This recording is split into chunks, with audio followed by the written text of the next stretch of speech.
Shalom, selamat malam Bapak Ibu yang saya kasihi di dalam Tuhan Yesus Kristus. Pada malam hari ini kita akan membahas tentang kehidupan Musa ya. Kita sebelum itu bersatu dalam doa.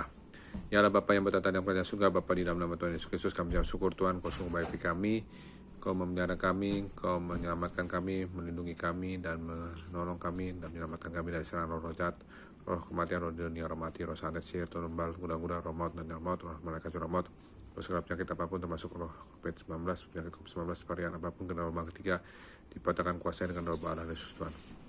Terima kasih Tuhan, Kau juga mengampuni segala dosa dan kesalahan pelanggaran kami mau hidup dalam kekudusan, pikiran, perkataan, perbuatan kami, hidup dalam pertobatan, karena kami adalah milik Allah, kami mau hidup dalam pertobatan, hidup dalam totalitas untuk menundukkan diri kepada Tuhan. Kami mau tunduk kepada firman Tuhan, tunduk kepada Allah, menuruti firman Tuhan.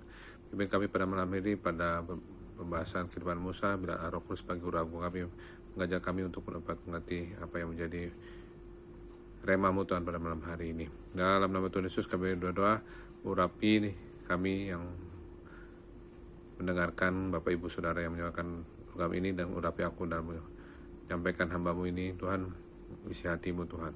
Berbicara Roh Kudus dan sampaikan isi hikmat pewahyuan pengenalan akan Tuhan. Dalam nama Tuhan Yesus kami berdoa. Amin. Kita akan membahas tentang kehidupan Musa yang berikutnya, yaitu pesan Musa kepada Firaun. Jadi Tuhan itu memberikan petunjuk-petunjuk kepada Musa ya, untuk diberikan kepada Firaun, pesan Musa kepada Firaun. Kita baca di firman Tuhan di Keluaran 4 ayat 21 sampai 23. Keluaran 4 21 sampai 23. Keluaran 4 21 sampai 23.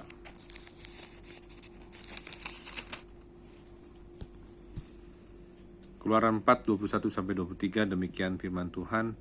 Firman Tuhan kepada Musa, pada waktu engkau hendak kembali ini ke Mesir,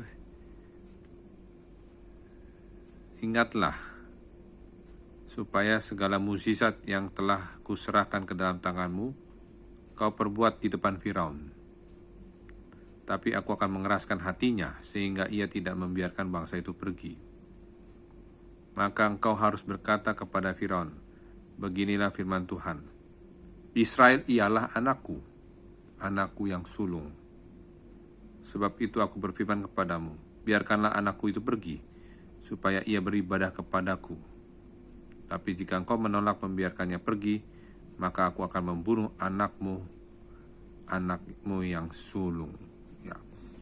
Jadi ini pesan Tuhan kepada Musa untuk disampaikan kepada Firaun ya, bahwa ini tugas 40 tahun berikutnya ya, untuk membawa bangsa Israel ke tanah Mesir. Jadi 40 tahun pertama tuh dari lahir Musa, 40 tahun mendapatkan pendidikan di istana Firaun. 40 tahun kedua setelah Musa membunuh orang Mesir, ketahuan, lari ke padang gurun Midian.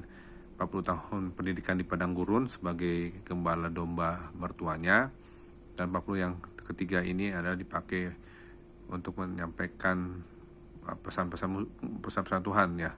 Jadi untuk perintahkan membawa bangsa Israel keluar dari tanah Mesir, karena Tuhan menyuruh beberapa pesannya untuk disampaikan kepada Firaun. Jadi di sini Musa tahu bahwa memang Firaun ini keras hati ya, keras hati. Tetapi walaupun Firaun keras hati, Tuhan menyampaikan kepada Musa bahwa engkau harus berkata kepada Firaun, ayat 22 Keluaran 4, beginilah firman Tuhan, Israel ialah anakku, anakku yang sulung. Jadi ini ada firman yang keluar dari Allah ya, Allah Yahweh, bahwa Israel adalah anak Tuhan, anak sulung Tuhan. Ya, jadi harus benar-benar diperhatikan ya. Karena begini ya, Tuhan menyampaikan Israel anak sulung Tuhan itu supaya pergi dari Mesir. Tujuannya apa? Biarkanlah anak itu pergi, biarkanlah anakku itu pergi, maksudnya Israel, anakku itu pergi, anak Tuhan itu, anak sulung Tuhan, supaya ia beribadah kepadaku. Supaya ia beribadah kepadaku. Tetapi jika engkau menolak membiarkannya pergi, maka aku akan membunuh anakmu yang sulung.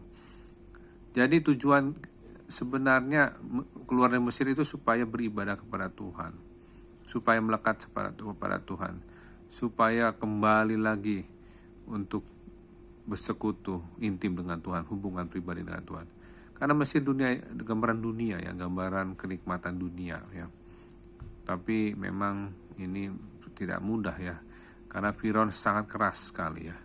Di sini kita melihat bahwa Musa ini adalah orang yang taat kepada Tuhan ya, tunduk sama otoritas Tuhan ya.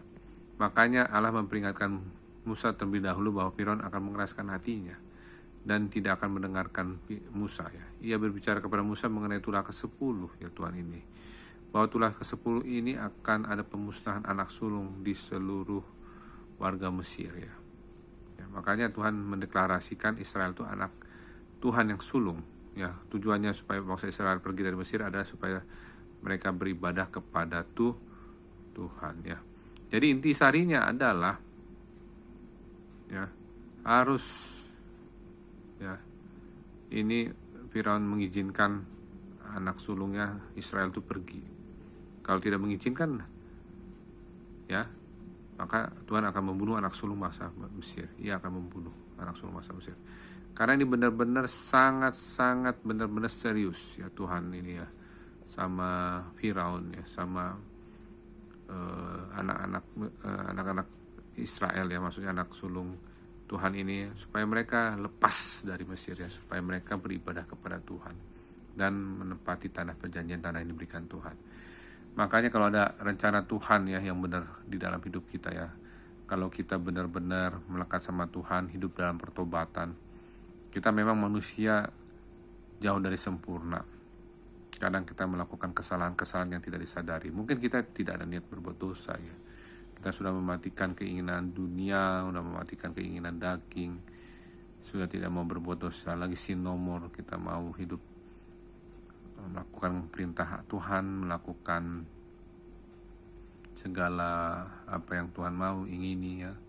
Tapi kadang-kadang kita nggak, susah juga, tidak mudah juga. Ada aja kesalahan-kesalahan yang memang kita mungkin tiba-tiba bisa ya marah, atau mungkin kita bisa tidak disiplin ya, tidak disiplin dalam jam-jam doa kita atau jam-jam kita mencari firman Tuhan ya, membaca firman Tuhan ya. Kita disibukkan dengan bukan pekerjaan kita juga, hal-hal di rumah mungkin ya, yang ada aja kondisi-kondisi yang menyebabkan kita jadi direpotkan ya sama situasi-situasi pekerjaan-pekerjaan yang menyebabkan ingatan kita fokus sama pekerjaan-pekerjaan itu bukan janji kita sama Tuhan. Itu yang sering dialami ya. Jadi kita kembali kepada Tuhan, kita berdoa kepada Tuhan, kita minta kasih karunia Tuhan yang melimpah-limpah, anugerah Tuhan yang melimpah-limpah, sehingga kita bisa melakukan setiap hari apa yang Tuhan inginkan ya, yang Tuhan inginkan. Dan sambil kita melakukan apa yang Tuhan inginkan, kita semakin meningkatkan manusia roh kita, bertindak kita ya. Kita ujian penyembahan, baca Alkitab, makan tubuh Kristus dan minum darah Kristus ya. Karena kita ini termasuk anak sulung Tuhan dalam konteks Israel. Tapi sebenarnya kita ini kalau di perjanjian lama Israel rohani. Tapi kalau memang kita sebenarnya adik-adik Tuhan Yesus, karena anak tunggal Bapa itu sebagai yang sulung ya di perjanjian baru firman-Nya. Jadi kita termasuk adik-adik Tuhan Yesus Kristus. Ya. Jadi kita ini benar-benar harus melekat sama Tuhan. Melekat sama Tuhan tuh bagaimana sih? Ya bagaimana kita melekat sama Tuhan? Bagaimana pikiran kita dengan Tuhan? Kalau pikiran kita untuk melakukan apa yang Tuhan inginkan, kita tidak memikirkan apa yang kita pikir, apa diri sendiri, tapi kita memikirkan Tuhan dan memikirkan orang lain. Karena kalau kita memikirkan orang lain itu juga sama saja memikirkan Tuhan. Memikirkan apa yang menjadi kebutuhan orang lain, memikirkan apa yang menjadi